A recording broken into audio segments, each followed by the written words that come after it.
Assalamualaikum warahmatullahi wabarakatuh. Saya Nur Fadilah dari Universitas Muhammadiyah Riau. Di sini saya akan memberikan sedikit penjelasan tentang beberapa metode pembelajaran.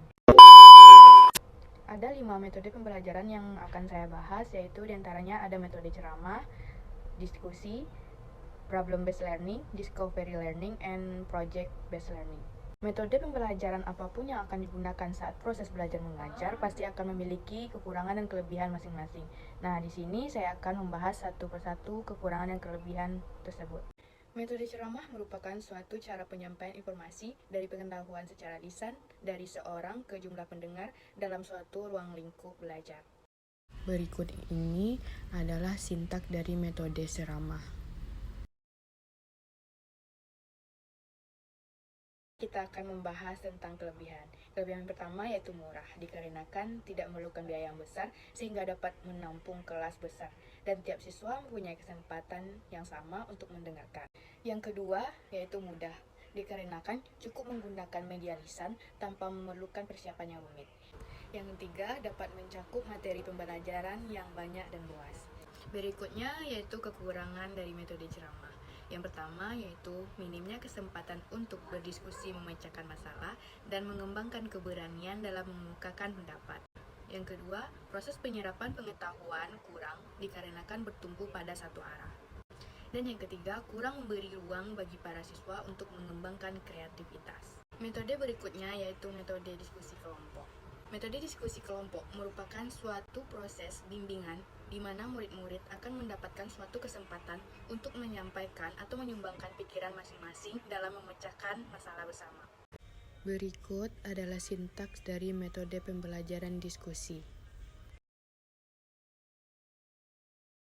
Kelebihan dari metode diskusi kelompok ini yaitu yang pertama dapat meningkatkan prestasi individu seperti toleran, demokrasi, berpikir kritis, sabar, dan sebagainya. Yang kedua yaitu kesimpulan diskusi mudah dipahami oleh siswa seperti para siswa mengikuti proses berpikir sebelum sampai pada kesimpulan. Yang ketiga memperluas pandangan, dan yang keempat memberi kemungkinan untuk saling mengemukakan pendapat. Adapun kekurangan metode diskusi kelompok, yang pertama kemungkinan ada siswa yang tidak aktif sehingga bagi anak ini diskusi merupakan kesempatan melepaskan diri dari tanggung jawab. Dan yang kedua sulit menduga hasil yang dicapai karena waktu yang diberikan untuk diskusi sangat panjang. Dan yang ketiga, kadang-kadang terjadi adanya pandangan dari berbagai sudut masalah yang dipecahkan. Bahkan mungkin pembicaraan menjadi penyimpangan sehingga memerlukan waktu yang sangat panjang. Metode problem based learning. Problem based learning adalah pembelajaran yang diperoleh melalui proses menuju pemahaman akan resolusi suatu masalah. Nah, ini adalah sintaks dari metode problem based learning. Adapun kelebihan dari metode ini yaitu siswa dilibatkan pada kegiatan belajar sehingga pengetahuannya benar-benar diserap dengan baik. Berikutnya, siswa dilatih untuk dapat bekerjasama dengan siswa lain. Dan yang terakhir, siswa dapat memperoleh pemecahan masalah dari berbagai sumber. Adapun kekurangan dari metode ini yaitu untuk siswa yang malas, tujuan dari metode tersebut tidak dapat tercapai. Berikutnya, membutuhkan banyak waktu dan dana, dan tidak semua mata pelajaran dapat diterapkan dengan metode ini.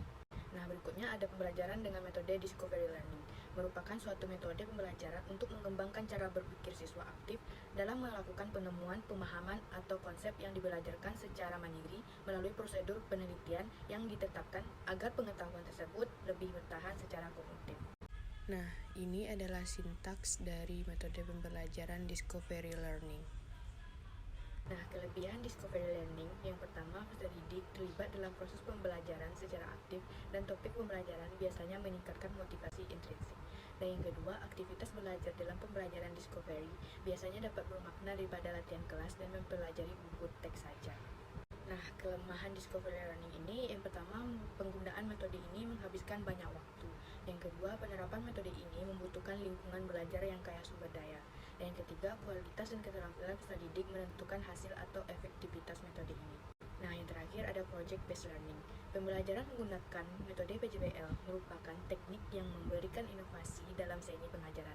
Peran guru dalam metode ini sebagai fasilitator yang memberikan fasilitas terhadap siswa ketika mengajukan pertanyaan mengenai teori serta memberikan motivasi terhadap siswa supaya aktif dalam pengajaran. Nah, berikut adalah sintak dari project based learning.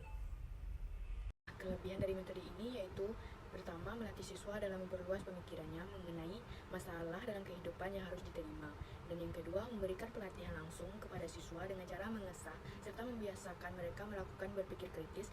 Kekurangan dari metode ini yaitu, yang pertama, sikap aktif peserta didik dapat menimbulkan situasi kelas yang kurang kondusif. Dan yang kedua, penerapan alokasi waktu untuk siswa telah diterapkan namun tetap membuat situasi pengajaran tidak kondusif. Maka pendidik berhak memberikan waktu tambahan secara bergantian pada setiap kelompok. Nah, itulah penjelasan dari saya tentang beberapa metode pembelajaran. Semoga bisa dipahami dan dimengerti. Assalamualaikum warahmatullahi wabarakatuh.